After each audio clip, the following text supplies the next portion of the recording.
నమస్కారం VST news వార్తలకు స్వాగతం. నా పేరు సుమలత. వార్తల్లో ముందుగా హెడ్లైన్స్.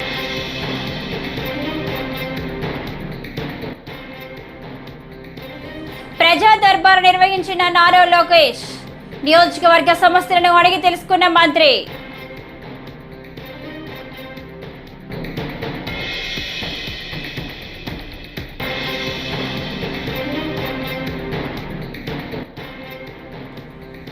చంద్రబాబు నాయుడు బాధ్యతలు చేపట్టిన మొదటి రోజు చేసిన సంతకంపై పోతుల మహేష్ మండిపడ్డారు.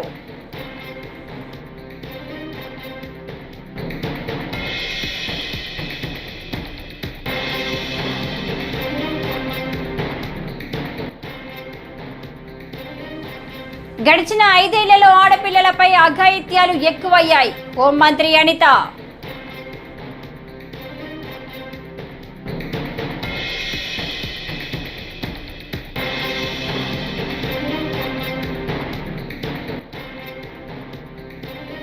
టీటీడీ కొత్త ఈవోగా శ్యామలరావు నియామకం. టీటీడీ ఈవోగా ఉన్న ధర్మారెడ్డి తొలగింపు.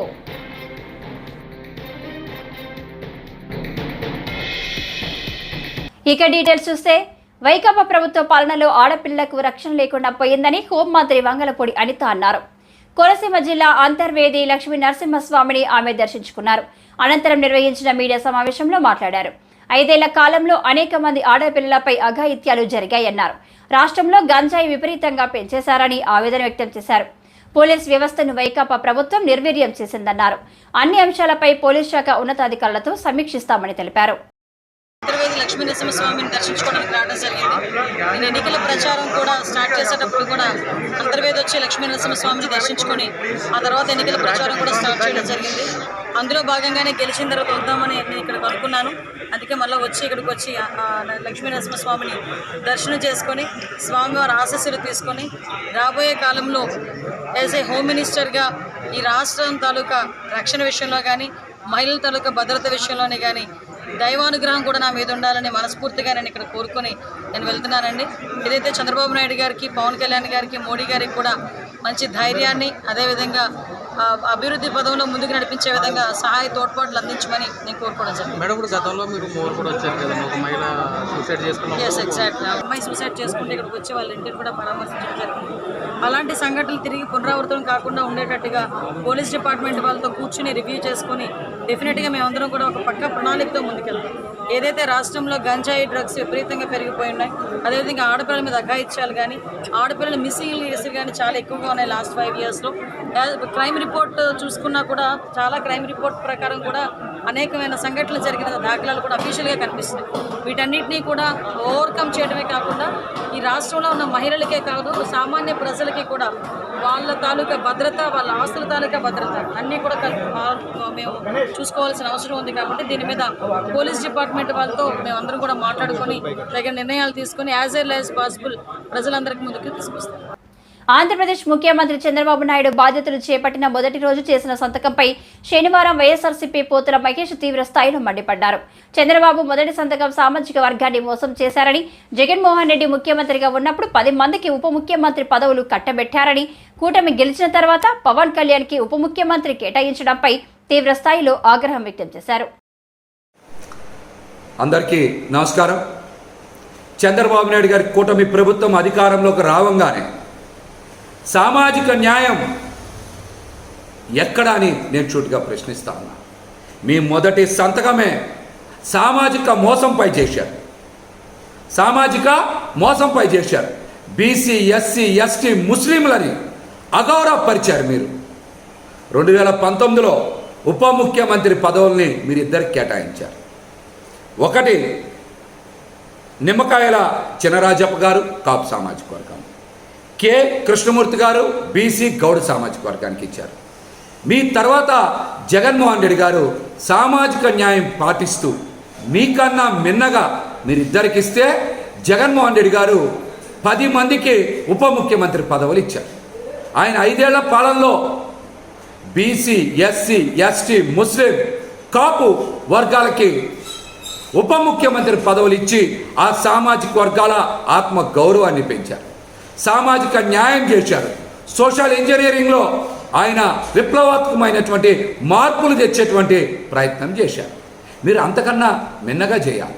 కానీ బీసీ, ఎస్సీ, ఎస్టీ, ముస్లిం వర్గాలకి ఉప ముఖ్యమంత్రి పదవులు ఇవ్వకుండా కేవలం పవన్ కళ్యాణ్ గారికి మాత్రమే ఉప ముఖ్యమంత్రి పదవి ఇచ్చే బీసీలని, ఎస్సీలని, ఎస్టీలని, ముస్లింలని మీరు అవమానించిన మాట వాస్తవం. ఈ వర్గాలకి క్యాబినెట్ కూర్పులో ఉప ముఖ్యమంత్రి పదవులు ఎందుకు ఇలా? గతంలో మీరు ఒక బీసీకి, ఒక కాపు సామాజిక వర్గానికి చెందిన వారికి ఉప ముఖ్యమంత్రి పదవి ఇచ్చారు కదా. మీకన్నా మిన్నగా జగన్మోహన్ రెడ్డి గారు మరి 10 మందికి ఉప ముఖ్యమంత్రి పదవులు ఇచ్చారు. బీసీ, ఎస్సీ, ఎస్టీ, ముస్లింలని గౌరవించారు, సామాజిక న్యాయం చేశారు. కానీ మీరు మాత్రం అధికారం చేపట్టినటువంటి మొదటి రోజే సామాజిక మోసం చేశారు. బీసీ, ఎస్సీ, ఎస్టీ, ముస్లింలకి ఎందుకు ఉప ముఖ్యమంత్రి పదవులు? ప్రతిపక్షంలో ఉన్న గత 5 ఏళ్లలోనూ తన సేవా కార్యక్రమాలతో మంగళగిరి ప్రజల మనసు గెలిచిన యువనేత నారా లోకేష్ మంత్రిగా సరికొత్త ఒరవడికి శ్రీకారం చుట్టారు. మంగళగిరి ప్రజల కోసం తమ ఇంటి ద్వారాలు తెరిచే ఉంటాయని ఎన్నికల ప్రచారంలో ఇచ్చిన హామీ అమలుకు తాజాగా శ్రీకారం చుట్టారు. నియోజకవర్గ ప్రజలు ఎదుర్కొంటున్న సమస్యలను నేరుగా తెలుసుకునేందుకు శనివారం ఉదయం 8 గంటలకు ఉండవల్లిలోని తన నివాసంలో ప్రజా దర్బార్ నిర్వహించారు. ప్రజలు పలు సమస్యలను విన్నవించగా వీలైనంత త్వరగా వాటి పరిష్కారం కోసం కృషి చేస్తారని లోకేష్ హామీ ఇచ్చారు. ఇందుకోసం ప్రత్యేక యంత్రాంగాన్ని కూడా ఏర్పాటు చేసినట్లు తెలిపారు.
ఏపీలో కొత్త ప్రభుత్వం రాగానే పలు కీలక పదవుల్లో ఉన్నవారు తప్పుకోవడమో లేక కొత్త ప్రభుత్వమే వారిని సాగనంపడమో జరుగుతుంది. ప్రముఖ పుణ్యక్షేత్రం తిరుమల వ్యవహారాల పర్యవేక్షించే టీటీడీ తిరుమల తిరుపతి దేవస్థానం నుంచే ప్రక్షాళన చేపడతామని సీఎం చంద్రబాబు ప్రకటించారు. ఇప్పటికే టీటీడీ ఈవోగా ఉన్న ధర్మారెడ్డిని తొలగించారు. ఆయన స్థానంలో టీటీడీ కొత్త ఈవోగా జె శ్యామలరావును నియమించారు. ఈ మేరకు ఉత్తర్వులు జారీ అయ్యాయి. కాగా తొలగింపునకు గురైన ధర్మారెడ్డి సెలవుపై వెళ్లారు. శ్యామలరావు ప్రస్తుతం ఉన్నత విద్యాశాఖ ముఖ్య కార్యదర్శిగా ఉన్నారు.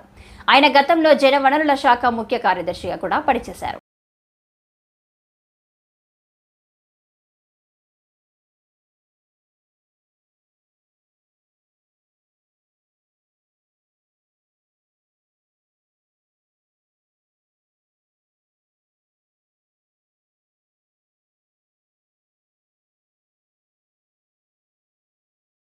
ప్రజాస్వామ్య పద్ధతిలో జరగాల్సిన ఎన్నికలు కుట్రలు మోసాలతో జరిగాయని, ఈవీఎంల ద్వారా మోసాలకు పాల్పడి గెలుపొందారని తాను అనుకున్నట్లే ప్రజలు కూడా అనుకుంటున్నారని శ్రీ సత్యసాయి జిల్లా ధర్మవరం మాజీ ఎమ్మెల్యే కేతిరెడ్డి వెంకటరామిరెడ్డి అన్నారు. శుక్రవారం ఆయన ధర్మవరంలోని తన నివాసంలో ఈవీఎంల ద్వారా దేశవ్యాప్తంగా ఎన్నికల్లో మోసాలు జరిగాయంటూ డెమో ద్వారా వివరించారు. నియోజకవర్గాల్లో పోలైన ఓట్లు ఈవీఎంల ద్వారా లెక్కించిన ఓట్లలో భారీ వ్యత్యాసాలు ఉన్నాయన్నారు. కేవలం ఆంధ్రప్రదేశ్లో మాత్రమే ఇలా జరగలేదని, దేశంలోని పలు రాష్ట్రాల్లో ఈవీఎంల ద్వారా మోసాలు చేసి గెలుపొందారని చెప్పారు. కానీ ప్రతి చోట కూడా ఏం జరుగుతుంది, ఏం జరిగిందని. నేను 2014లో చూసా దొంగ ఓట్ల ఎక్కించుకునే కార్యక్రమం. దాని మీద విపరీతంగా ఫైట్ చేయడం జరిగింది. తర్వాత దాన్ని ఆధార్ కార్డుతో లింక్ చేయాలని తీసుకున్నారు, కానీ మ్యాండేటరీ కాదు అనేది కూడా ఒక లింక్ పెట్టి తీసుకున్నారు. ఎందుకంటే మనకు అలా దరిద్రం ఉంది. గ్యాస్ సిలిండర్లు కావాలన్నా ఆధార్ కార్డుకి లింకు కావాలా, లేకుంటే ప్రతిదానికి ఆధార్ కార్డుతో ఉండాలి అని చెప్తారు. కానీ ప్రజాస్వామ్యాన్ని నిలబెట్టేది మాత్రం ఆధార్ కార్డుతో మ్యాండేటరీ కాదు అని చెప్పి ఇచ్చినారు. మరి మిగతా దానికందరికీ మ్యాండేటరీ ఎందుకైందో, దీనికి ఎందుకు ఖచ్చితంగా ఇవ్వాలి అనేది మాత్రం మరి ఆదేశించలేకపోయింది. సరే, వాటి మీద దొంగ ఓట్ల మీద అదేవిధంగానే ఇప్పటికీ కూడా ప్రతి నియోజకవర్గంలో 10 నుంచి 20,000 30,000 వరకు దొంగ ఓట్లతోనే ప్రజాస్వామ్యం గెలుపోవటంను డిసైడ్ చేసే పరిస్థితులు ఉన్నాయి. కానీ నన్ను ఎట్లాగో ఎలక్షన్స్ అయిపోయినాయి, ఓడిపోవడం జరిగింది. కానీ దీనికి సంబంధించి ఏ విధంగా ప్రతి ఒక్కటి చోట కూడా ఈవీఎంస్ అనేది ఇప్పుడు పెద్ద క్వశ్చన్ మార్క్. ఏం జరుగుతుంది, ఏ విధంగా అని చెప్పేసి డే 1 ఈ ఎలక్షన్ ప్రాసెస్ అంతా కూడా మనం చూస్తే తప్ప, ఎలక్షన్ ప్రాసెస్ చూస్తే కరెక్ట్ ఎలక్షన్స్కి ఒక వారం 10 రోజుల ముందు, నోటిఫికేషన్కి వారం 10 రోజుల ముందు అక్కడున్న ఎలక్షన్ కమిషన్ మెంబరు గోయల్ అనే అతను రిజైన్ చేస్తాడు. ఎందుకు రిజైన్ చేస్తాడో, ఏ దానికి చేస్తాడో తెలీదు. తర్వాత అంతకుముందు వరకు నందిగామ నియోజకవర్గంలో తెలుగుదేశం పార్టీ ఎమ్మెల్యే అభ్యర్థి భారీ మెజారిటీతో గెలుపొందడమే దివంగత ఎమ్మెల్యే తంగిరాల ప్రభాకర్ రావుకు ఘన నివాళి అని నందిగామ ఎమ్మెల్యే తంగిరాల సౌమ్య అన్నారు. శనివారం నందిగామ పట్టణంలో తంగిరాల ప్రభాకర్ రావు ఘాట్ వద్ద 10వ వర్ధంతి సందర్భంగా ఆమె స్థానికులను ఉద్దేశించి మాట్లాడారు. 2014లో ఎమ్మెల్యేగా గెలిచి ప్రమాణ స్వీకారం చేయకుండానే తన తండ్రి అకాల మృతి చెందారని ఆమె చెప్పారు. కోల్పోయిన పశుజన్న మళ్ళీ నందిగామలో వారి మెజార్టీతో కనీసం అదే వారికి ఇచ్చే ఘనమైన నివాళి ఈ సంవత్సరం. అదేవిధంగా మొన్న జూన్ 4వ తారీఖున కౌంటింగ్ ప్రక్రియ జరిగింది. ఆ రోజున వేమిరెడ్డి రమణ గారికి ఘనమైన నివాళి ఇచ్చాం. అదేవిధంగా ఈరోజు తంగిరాల ప్రభాకర్ రావు గారికి కూడా ఘనమైన నివాళి ఇచ్చాం. నాన్నగారి మరి 10 సంవత్సరాల క్రితం, కరెక్ట్గా 10 సంవత్సరాల క్రితం నాన్నగారు ప్రతిపక్షంలో పోరాడి గవర్నమెంట్ వచ్చాక ప్రమాణ స్వీకారం చేయకుండానే మనందరికి దూరం అయ్యారు. మరి వారి ఆంధ్రప్రదేశ్ ముఖ్యమంత్రిగా బాధ్యతలు చేపట్టిన చంద్రబాబు నాయుడుని ఐఏఎస్లు కలిశారు. వారికి క్లాస్ తీసుకున్నారు. కొంతమంది ఐఏఎస్లు అన్యాయంగా ప్రవర్తించారని, ఆ సర్వీసులకు ఉండే గౌరవాన్ని దెబ్బతీశారని తీవ్ర అసంతృప్తి వ్యక్తం చేశారు. అనంతరం అధికారులు సీఎంకు పుష్పగుచ్చాలు ఇచ్చి శుభాకాంక్షలు తెలిపారు. ఐఏఎస్ ఆఫీసర్ శ్రీలక్ష్మి బొకే ఇవ్వబోగా తిరస్కరించారు.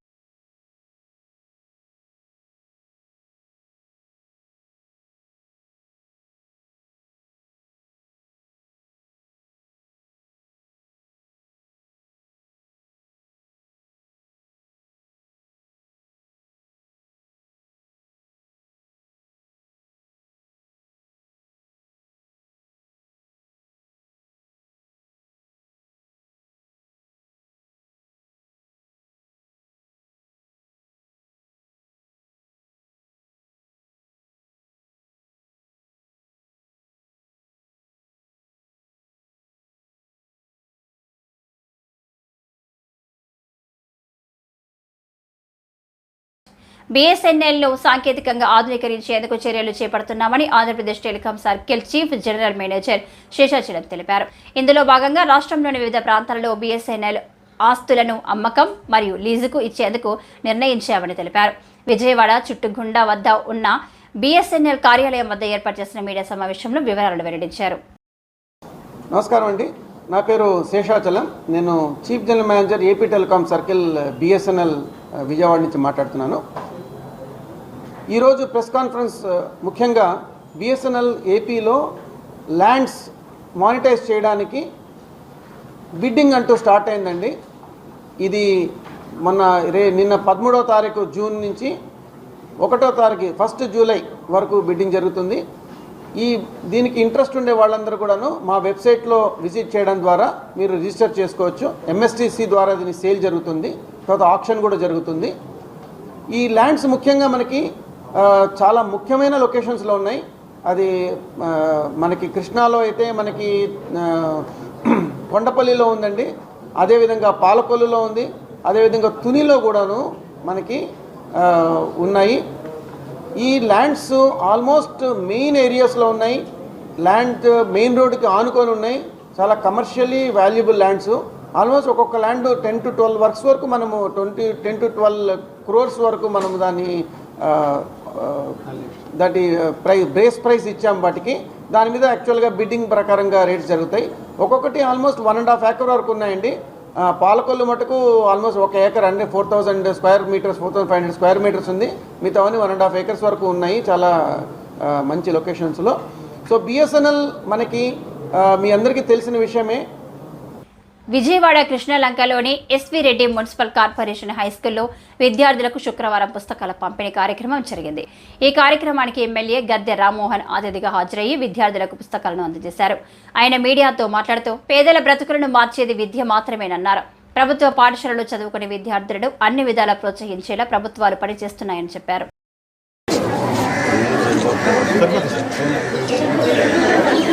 స్కిల్ సెన్సెస్ అనే ఒక కార్యక్రమం ద్వారా వాళ్ళ మనసు తెలుసుకొని మనసుకు నచ్చిన పని జీవితంలో చేసుకునే విధంగా తీర్చిదిద్దేదానిలో కానీ, మధ్యాహ్న భోజనం పథకంలో కానీ పిల్లలకి అన్ని సౌకర్యాలు కల్పించి తల్లిదండ్రుల మీద భారం పడకుండా పేదవారి పిల్లలు చదువుకునే కార్యక్రమాలు ఇలాంటి కిట్లు పంపిణీ కానీ, ప్రతి ఒక్క పిల్లలు కూడా తమ మంచి సౌకర్యాలు కలిగిన స్కూల్లో చదువుకున్నాం అనే భావన కలిగించడంలో కానీ, ఇదంతా కూడా పిల్లల చదువుల నుంచి దృష్టి మరలకుండా వాళ్ళు ఉన్నత చదువుల వరకు వెళ్ళాలని ఒక వాతావరణాన్ని క్రియేట్ చేయడానికి, పిల్లల్లో డ్రాప్ అవుట్స్ లేకుండా మధ్యలోనే ఆగిపోకుండా ముందుకు వెళ్ళడానికి ఏర్పాటు చేసిన సౌకర్యం. తెలుగుదేశం పార్టీ అధికారులకు వచ్చిన దగ్గర నుంచి 1982 నుంచి కూడా ఎప్పటికప్పుడు అవకాశం ఉన్నంత మేరకు పిల్లల్లో డ్రాప్ అవుట్స్ తగ్గించడానికి, ఒక సమయంలో అయితే ఎవరైనా తల్లిదండ్రులు పిల్లల్ని చదువు మాన్పిస్తే ఆ తల్లిదండ్రులు అరెస్ట్ చేసైనా సరే పిల్లల్ని స్కూల్కి తీసుకురావాలని ఒక కాన్సెప్ట్తో కూడా నారా చంద్రబాబు నాయుడు గారు ముందుకెళ్ళి సంగతి ఒకసారి గుర్తు చేస్తాం. ఎందుకంటే ఆ కుటుంబం యొక్క ఆర్థిక స్థితిని మార్చగలిగిన ఏకైక ఆయుధం విద్య కాబట్టి ఆ విద్యలో ఖచ్చితంగా బలవంతంగా సరే పిల్లల్ని చదివించాలి అనే కాన్సెప్ట్. దాని తర్వాత ప్రేమతో వాళ్ళకి సౌకర్యం కల్పించి వాళ్ళందరికీ ఆనందంగా. చంద్రబాబు హయాంలో రాష్ట్రాన్ని పారిశ్రామికంగా అభివృద్ధి చేసేందుకు కృషి చేస్తానని ఏపీ పరిశ్రమల శాఖ మంత్రి డీజీ భరత్ అన్నారు. శుక్రవారం టీడీపీ జిల్లా కార్యాలయంలో ఆయన విలేకరులతో మాట్లాడుతూ వచ్చే 5 సంవత్సరాలు రాష్ట్రాన్ని గుజరాత్కు ధీటుగా రాష్ట్రాన్ని అభివృద్ధి చేస్తామని పేర్కొన్నారు. పారిశ్రామికవేత్తలతో చర్చించి రాష్ట్రానికి రావాల్సిన పరిశ్రమలు తీసుకువస్తామన్నారు. ఎయిర్పోర్ట్ వచ్చింది, నేను ఆల్రెడీ రిక్వెస్ట్ చేయడం జరిగింది. మన రామ్మోహన్ నాయుడు గారికి రిక్వెస్ట్ చేసిన, మనకి విజయవాడ నుంచి కర్నూలుకి ఫ్లైట్స్ లేదు, ఖచ్చితంగా మీరు చేయాలి, చాలా ఇంపార్టెంట్. అంటే రామ్మోహన్ నాయుడు గారు ఏం చెప్పారంటే నువ్వు రా బరఫ్ ఢిల్లీకి కూర్చుంటాం, వర్కౌట్ చేసి క్లియర్ చేస్తామన్నారు. అదే కాకుండా నైట్ ల్యాండింగ్ కూడా చేయాలి. ఇవన్నీ చాలా ఇంపార్టెంట్. ప్రతిదీ చిన్నవి అనుకోవచ్చు కానీ ప్రతిదీ చాలా చాలా ఇంపార్టెంట్. ఇవన్నీ కూడా చేసుకుంటూ ఇక్కడ ఇండస్ట్రియల్ జోన్ డెవలప్ చేస్తూ, ఇదే కాకుండా ఫుడ్ ప్రాసెసింగ్ ఉంది. మీ అందరికి ఇండస్ట్రీస్ తో పాటు కామర్స్ తో పాటు ఫుడ్ ప్రాసెసింగ్ ఉంది. ఈ ఫుడ్ ప్రాసెసింగ్ అనేది కోస్టల్ లైన్ లో ఎన్నో, అంటే అక్వాకల్చర్ కానీ ఇట్లాంటివి అవి డెవలప్ అంటే అక్కడ కూడా చాలా ప్రాబ్లమ్స్ ఉంది. నాకు కూడా ఐడియా ఉంది, ఎందుకంటే అక్వాకల్చర్కి మేము బ్లీచింగ్ పౌడర్ సప్లై చేస్తుంటాం. సో వాళ్ళకు కూడా ఇష్యూస్ ఎన్నో ఉన్నాయి. అవన్నీ సార్ట్అవుట్ చేస్తూ మంచి ఫుడ్ ప్రాసెసింగ్ యూనిట్స్ ఏ రకంగా చేస్తే బాగుంటుంది. ముఖ్యమంత్రి చంద్రబాబు ఎన్నికల ముందు ప్రజలకు ఇచ్చిన హామీలు, పదవి బాధ్యతలు స్వీకరించిన వెంటనే అమలుకు సంతకాలు చేయడం అభినందనీయమని చంద్రబాబుని కీర్తిస్తూ పెద్దపురం ఎమ్మెల్యే నిమ్మకాయడ చినరాజప్ప హర్షం వ్యక్తం చేశారు. అచ్చంపేటలోని తన స్వగృహంలో శనివారం విలేకరులతో ఎమ్మెల్యే మాట్లాడారు. నిరుద్యోగ యువతకు ఉపాధి అవకాశాలు కల్పించే మెగా డిఎస్సీ, పెన్షన్ పెంపు, ల్యాండ్ టైటిలింగ్ యాక్ట్ రద్దు తదితర అంశాలు ఉన్నాయన్నారు. ముఖ్యమంత్రిగా ప్రమాణ స్వీకారం చేసినంటే కొన్ని సంతకాలు చేస్తాను, మొదటగా చేస్తానని చెప్పి హామీ ఇచ్చి ఆయన ప్రమాణ స్వీకారం అయిన వెంటనే మెగా డిఎస్కి సంతకం పెట్టడం జరిగింది. మెగా డిఎస్కి 16,340 పోస్టులు రిక్రూట్ చేయాలని చెప్పి ప్రభుత్వం ఆదేశాలు ఇచ్చింది. దానికి యువత ఎంతో ఉంది. ఎన్నో సంవత్సరాలుగా డిఎస్సి చదివి పెండింగ్ ఉన్న చాలామందికి ఇవాళ ఉద్యోగ అవకాశాలు వచ్చే అవకాశం కనపడుతుంది. రెండోది వచ్చేటప్పటికి ల్యాండ్ టైటిలింగ్ యాక్ట్ మనందరికీ తెలుసు. జగన్మోహన్ రెడ్డి గారు టైంలో ఈ చట్టం తీసుకొచ్చి అందులో మరి పాస్బుక్ మీద ఫోటో వేసుకుని మరి సర్వేలు చేసి చాలా ఇబ్బంది పెట్టిన పరిస్థితుల్లో నేను రద్దు చేస్తానని చెప్పి చంద్రబాబు నాయుడు గారు హామీ ఉండటం, అది రెండో సంతకం పెట్టి టైటిలింగ్ యాక్ట్ను రద్దు చేస్తానని చెప్పి రెండో సంతకం పెట్టడం జరిగింది. మూడోది వచ్చేటప్పటికి 4,000 పెన్షన్ చేస్తానని చెప్పి హామీ ఇవ్వడం జరిగింది. చంద్రబాబు నాయుడు ఆ రోజు ఎన్టీ రామారావు గారు 35 రూపాయలతో ప్రారంభించిన మరి ఇవాళ ఓల్డేజ్ పెన్షన్ 4,000 చంద్రబాబు నాయుడు గారు ఇవాళ సంతకం పెట్టి ఎవరైతే ఉన్నారో వాళ్ళందరికీ కూడా 4,000 రూపాయలు ఇవ్వాలి పెన్షన్ ద్వారా అని చెప్పి నిర్ణయించడం చాలా సంతోషంగా భావిస్తున్నాం. మేము కొంతమంది పేదవాళ్ళు ఇవాళ యువత కానీ పేదవాళ్ళు కానీ ఉద్యోగస్తులు కానీ అన్న క్యాంటీన్లోకి వచ్చి భోజనం చేసి సంతోషంగా వీళ్ళందరూ వెళ్ళేవారు. చాలామంది అన్నం దొరకని పరిస్థితిలో ఇలా ప్రతి పట్టణంలోనూ అన్న క్యాంటీన్ పెట్టడం జరిగింది. మరి అన్న క్యాంటీన్ కూడా సంతకం పెట్టడం జరిగింది. అలాగే యువతకు ప్రాధాన్యత ఇవ్వాలని చెప్పి మొదటి నుంచి కూడా చెప్తాం. లోకేష్ గారు కూడా యువత మీద క్యాంపెయిన్ చేయడం జరిగింది. ఇప్పుడు యువతకి స్కిల్ డెవలప్మెంట్ పెట్టి ఎలా ఉద్యోగ అవకాశాలు కల్పించాలి, అందరికీ కూడా స్కిల్ డెవలప్మెంట్ ఇవ్వాలని చెప్పి ఇప్పుడు 5వ సంతకం పెట్టడం జరిగింది. అలాగే ఇవే కాకుండా రాజధాని నిర్మాణంలో కానీ రాజధాని నిర్మాణం కూడా మొత్తం టోటల్ ప్రాజెక్ట్ అంతా కూడా 2 సంవత్సరాలు పూర్తి చేయాలని చెప్పి నిర్ణయించడం జరిగింది. పని కూడా మొదలెట్టడం జరిగింది. అలాగే విశాఖపట్నం ఆర్థిక రాజధానిగా చేయాలన్నారు. అది ఆర్థిక రాజధాని కూడా కార్యక్రమాలు చేస్తున్నాయి. అలాగే ప్రతి గ్రామంలోనూ ప్రతి నియోజకవర్గంలో కూడా మిగిలిపోయిన పనులన్నీ కూడా డెవలప్మెంట్ యాక్టివిటీ స్టార్ట్ చేయమని ఆదేశాలు ఇచ్చారు. ఇప్పటికే అని కూడా పనులు ప్రారంభించడం జరుగుతుంది. అంటే చంద్రబాబు నాయుడు గారు వచ్చిన తర్వాత మొత్తం టోటల్ 5 సంవత్సరంలో పడుకున్న పరిపాలన ఇవాళ మళ్ళీ రోడ్డు మీదకి వచ్చింది. పని చేయడానికి అధికారులు రోడ్డు మీదకి వచ్చారు. పని జరుగుతాయి. ప్రజలు సంతోషంగా ఉన్నారు. 100 రోజులలోపు తణుకులో తిరిగి అన్న క్యాంటీన్ ప్రారంభిస్తామని తణుకు ఎమ్మెల్యే అరిమెల్లి రాధాకృష్ణ పేర్కొన్నారు. శనివారం తణుకులో అన్న క్యాంటీన్ భవనాన్ని పరిశీలించిన మాట్లాడారు. పేదవారికి 5 రూపాయలకే అన్నం పెట్టే అన్న క్యాంటీన్లను జగన్ ప్రభుత్వం వచ్చిన తర్వాత మూసివేశారన్నారు. రాష్ట్ర వ్యాప్తంగా అన్న క్యాంటీన్లు తిరిగి తెరిచేందుకు చంద్రబాబు కృషి చేస్తున్నారని అన్నారు. చంద్రబాబు నాయుడు గారు ముఖ్యమంత్రిగా ఉన్నప్పుడు స్వర్గీయ నందమూరి తారక రామారావు గారి ఆశయాలకు అనుగుణంగా పేదవాడికి అన్నం పెట్టాలనే ఒక సదుద్దేశంతో అన్నా క్యాంటీన్లు ప్రారంభించి పేదలందరికీ కూడా 5 రూపాయలకే భోజనాన్ని అందించి ఈ క్యాంటీన్లు ప్రారంభించడం జరిగింది.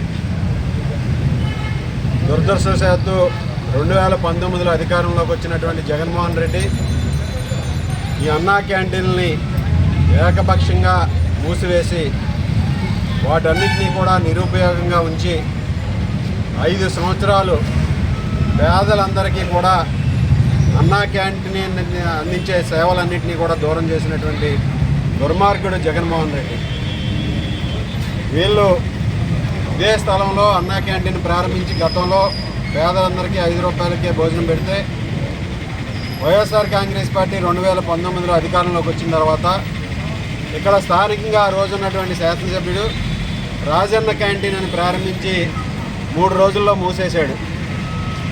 మేము వీళ్ళు ఎన్ని అరాచకాలు చేసినా ఎన్ని దౌర్జన్యాలు చేసినా తెలుగుదేశం పార్టీ ఎప్పుడూ కూడా పేదలకు అన్నం పెడుతుందనే ఉద్దేశంతో అన్నా క్యాంటీన్ని 5 సంవత్సరాలు కూడా మేము నడిపించడం జరిగింది.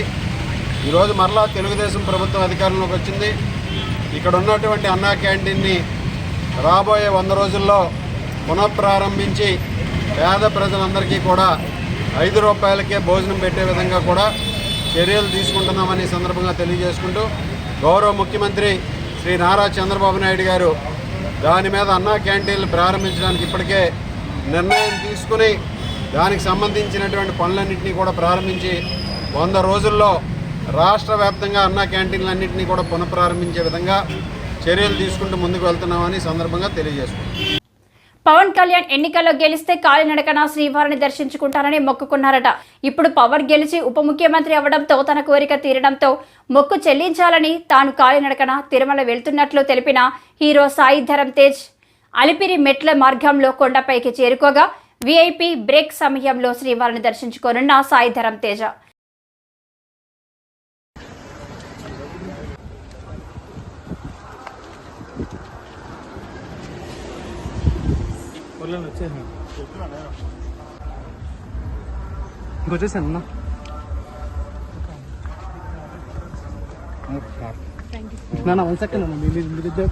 ఒక పిక్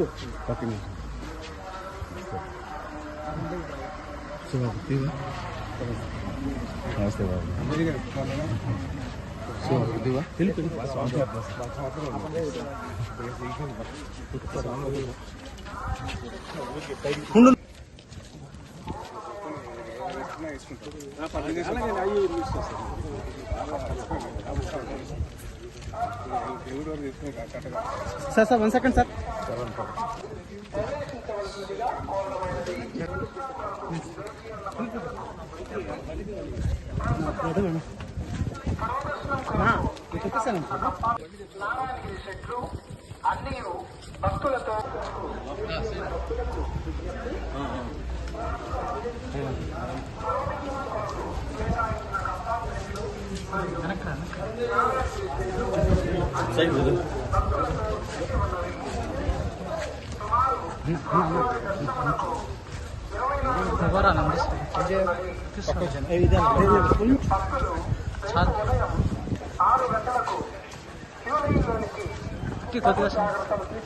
సాయన ఒక ఫోటో అన్న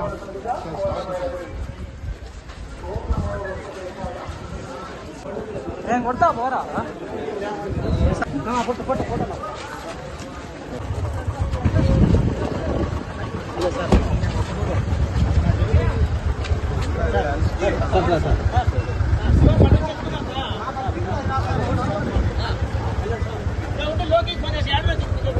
ఈ వార్తలు ఇంతటితో సమాప్తం. నమస్కారం.